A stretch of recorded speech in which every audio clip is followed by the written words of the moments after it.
my mind like this. I don't know what was going on. Please, Harry Kane. Please, Harry Kane. Oh no, he missed. I can't. Come on, Harry. Good luck. Oh! Yeah!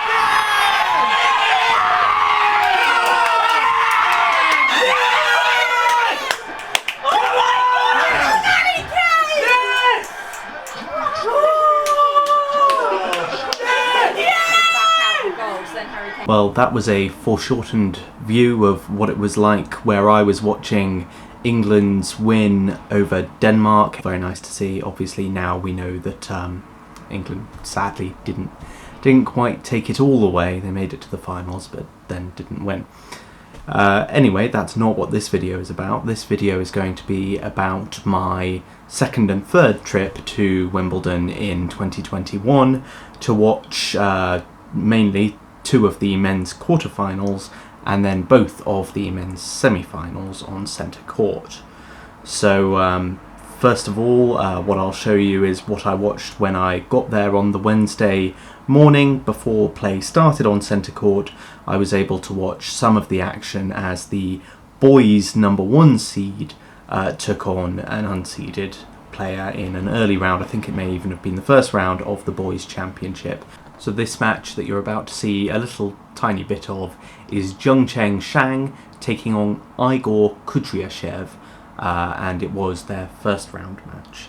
So I just got a little bit of that and captured some of the surrounding scenes just so you can see what it's like to be at Wimbledon, and then I'll take you straight to the action on centre court for those quarterfinals.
So next up, and we are going to those quarterfinals on centre court, the first of which was a very easy win for Novak Djokovic over Marton Fucsovics.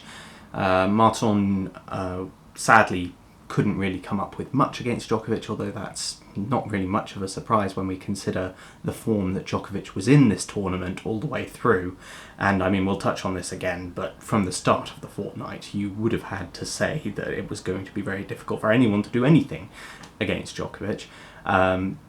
Indeed, Fucsovics couldn't even find a set. He had just been through a grueling 5-set match with Andrei Rublev in his 4th round match on Monday. Sadly not one of the 4th round matches that I was able to see in person, but I understand it was a fairly grueling 5-set affair. Fucsovics came through, but then couldn't really find much against Djokovic. Anyway, here is a selection of the bits that I managed to capture from that match, and after that we'll move on to the Roger Federer versus Hubert Hurkacz match.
Last but absolutely certainly and most assuredly not least, we are going to look at that Federer-Hurkacz match. In the end, sadly, this was a straight sets win for Hubert Hurkacz. I don't say sadly because I don't wish him well. He's a fantastic player and I absolutely do wish him well. But for those of us who regard Federer as a legend, which I would say he just is, it's very sad to see him now so uncompetitive even at the quarterfinal stage. And I know it's very good for him even to have made it this far at that stage in his career, but still something of a shame. Anyway, it was a pleasure to see Federer back on centre court at Wimbledon and competing, and again, I say this not wanting it to happen necessarily, but it might be one of the last times that we see Federer in action at Wimbledon. So for that reason alone, I was very glad to be there. Both players have, I think, quite flowing, quite attractive, aesthetically speaking, games, which contrasts a little bit with obviously Djokovic, who, incredible, legendary tennis player, but he does tend to grind his opponents down a little bit, as compared to someone like Federer, for instance, whose play, even when he's not at his best, is aesthetically very beautiful. So, yes, we were treated to watching Federer versus Hurkacz. Hurkacz won in straight sets, but it was a good contest, and for all the reasons I've just given, something that I was very happy to be able to watch.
Well, there we go. I really hope that we will see Federer keep playing at Wimbledon at least for one more year, and I somewhat suspect that he will want to do that in a non-pandemic affected year, just to do one more tour at least. I mean, we've thought that Federer might be on the brink of retirement for a long time now, so who am I to say whether it will actually only be one more year, but I do hope we see him play for some time to come at least. Anyway, that's all for this video. I'm going to upload the footage that I got from the semi-finals separately, so look out for that coming soon. I will leave it to past me as I was leaving Wimbledon on that Wednesday after having seen those quarter-final matches to give you my parting thoughts. Thank you very much for watching. If you did enjoy this video, please do like and subscribe and all that usual stuff that people ask you to do. Thanks very much. Bye. So that's the action finished on centre court for the men's quarterfinals here at Wimbledon. We watched Djokovic ease to a very comfortable victory over Marton Fucsovics, and then sadly we watched, well, sadly for the crowd at least, we watched Roger Federer take a straight sets loss to Hubert Hurkacz, I should say. So very good matches, I thought. You know, at least a lot of star quality, but both straight sets, both relatively straightforward matches for the victors, but still fantastic to be on centre court, and I look forward to seeing how the finals and the semi-finals first of course, but then the finals progress from here. I think despite the fact that there have been a few notable, you know, non-attendees, non-participants or early knockouts from these championships, we have a very interesting set of semi-finals to come. I still don't know the result of the last quarter-final between Felix Auger-Aliassime and Marco Berrettini, but that will be interesting. I'm very excited to find out what happened in that match. And then the semi-finals, I think we've got a very good set of matches to come. So yeah, see how it goes. But for now, it's goodbye from me here at Wimbledon.